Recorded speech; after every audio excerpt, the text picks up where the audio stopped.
Hello everyone and welcome back to my channel. I hope you're all doing well today. So today's video is a project that means a lot to me personally. I'm going to be testing 3 different illustration styles for a children's book project: digital illustration, watercolor, and mixed media. For this first illustration, I worked digitally in Procreate. Digital art is probably the medium I feel the most comfortable experimenting in because it's easy to undo mistakes, move things around, and test colors without worrying too much. One thing I always find interesting with digital art is how much control you have. You can zoom infinitely, erase perfectly, and adjust literally everything.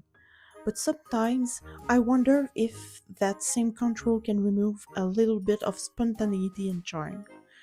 I kept trying imitate traditional texture digitally because I naturally gravitate toward artworks that feels handmade. I added texture brushes and soft lighting effects to make it feel warmer and more organic. And honestly, while I was painting this, I kept wondering whether I actually wanted the final book to be digital at all. Because even though digital art is practical, there's something special about traditional materials. Still, I really like how clean and readable this version looks. And for a children's book, readability matters a lot. So, this first test definitely gave me a lot to think about. Alright, moving on to the watercolor version. If you watched my sketchbook tour video, then you already know that I recently bought a brand new watercolor sketchbook. And before using it, I really wanted to customize it a little. So I used my Cricut machine and some gold vinyl to customize the cover. The word written on it is deuxième, which is French for second, because this is actually my second watercolor sketchbook. So I thought it was a simple but meaningful name for it. For this illustration, I used the exact same sketch again, and the colors are very similar to the digital version. Actually, all 3 illustrations, I started with the exact same sketch composition so I could really compare the styles fairly. And one thing I struggle with a lot as an artist is drawing ends. I feel like ends are one of those things that look simple until you actually try to draw them. So instead of fighting with anatomy for 6 hours, I decided to use a reference photo of my husband's hands and my daughter's hands. That helped a lot with getting a more natural pose and proportions. The color palette for all 3 illustrations was chosen ahead of time because I already designed the characters earlier in this project. So I wanted to keep the colors relatively similar across every version. That way, the main difference would really come from the medium itself and not from the design choices. I wanted this illustration to feel soft, cozy, and storybook-like. For the background color, I actually used a different shade than in the other 2 illustrations. And the funny thing is, it happened because I forgot that I had changed my mind at the last minute on the first one. Originally, I had one background color in head, the brown and yellow one, but later I decided an aqua background worked much better with the character design I created for Tom Thumb. But honestly, that's okay because this is not the final illustration anyway. About this children's book project. This is not a commercial book. It's actually something much more personal than that. The story is inspired by a variation of Tom Thumb that my grandmother used to tell my father when he was little. Then my father told the story to my sister and I when we were children, and now I want to write it down and illustrate it for my own children and for my nephew and niece. So before I fully commit to illustrating the whole story, I wanted to experiment a little and see which art style feels the most magical for this project. Watercolor is a medium that's really important to me emotionally because I learned watercolor from my father, who is a watercolor artist himself of more than 45 years of experience. So I've basically been around watercolor my entire life. But even though I've always painted with it casually, it's actually pretty recent that I started practicing it more seriously and intentionally. There's something very calming about the unpredictability of how the pigment will react in the water. It creates some sort of magical effect blooming in the water. At the same time, it can be terrifying because once the paint is down, you don't have much time to fix it if you did something wrong. And about fixing, at one point during the painting process, I almost completely ruined the mother's hands. But thankfully, the water was still wet, so I was able to blot the paint off and fix the mistake before it dried permanently. That was a very stressful moment.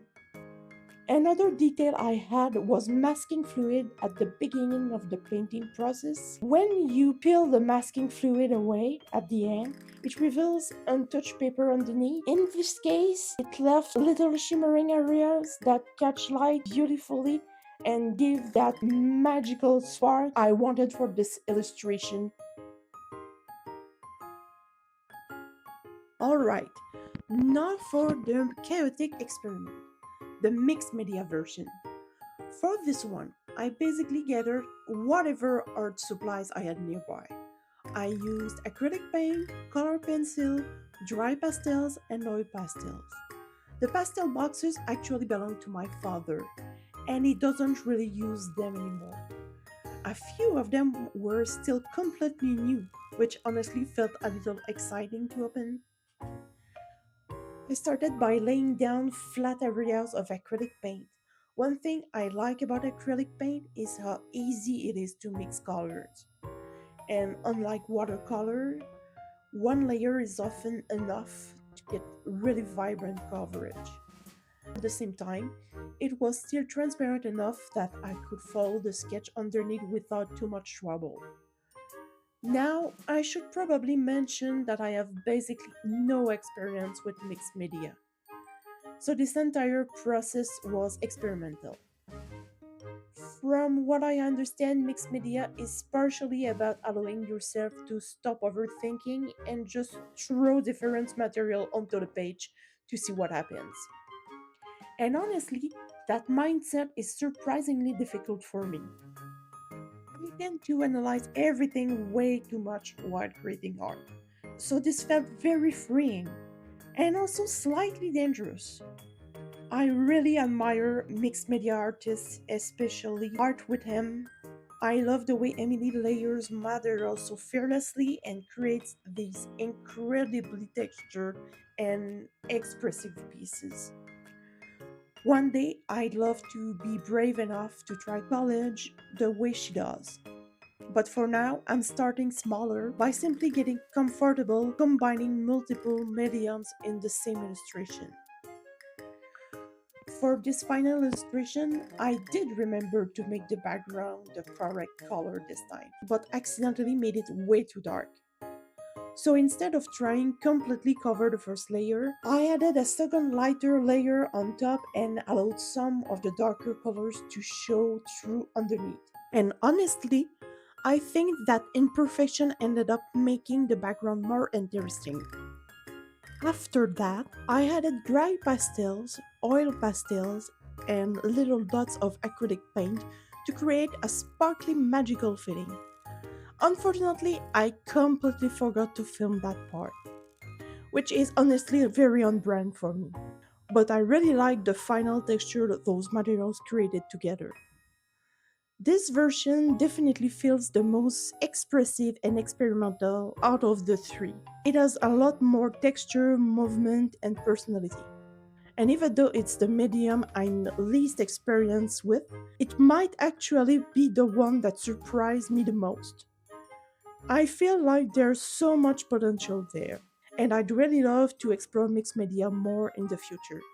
So, after testing all three styles, I still honestly haven't made a final decision yet. Each one has something I really love about it. The digital version feels clean and polished. The watercolor version feels soft and nostalgic. And the mixed media version feels expressive and magical. So now I'm really curious to know what you think. Which style do you think would work best for this story? Please let me know in the comments because I genuinely can't decide right now. And if you'd like to follow along as I continue working on this project and many others, don't forget to subscribe to the channel. Thank you so much for watching, and I see you in the next video. Bye!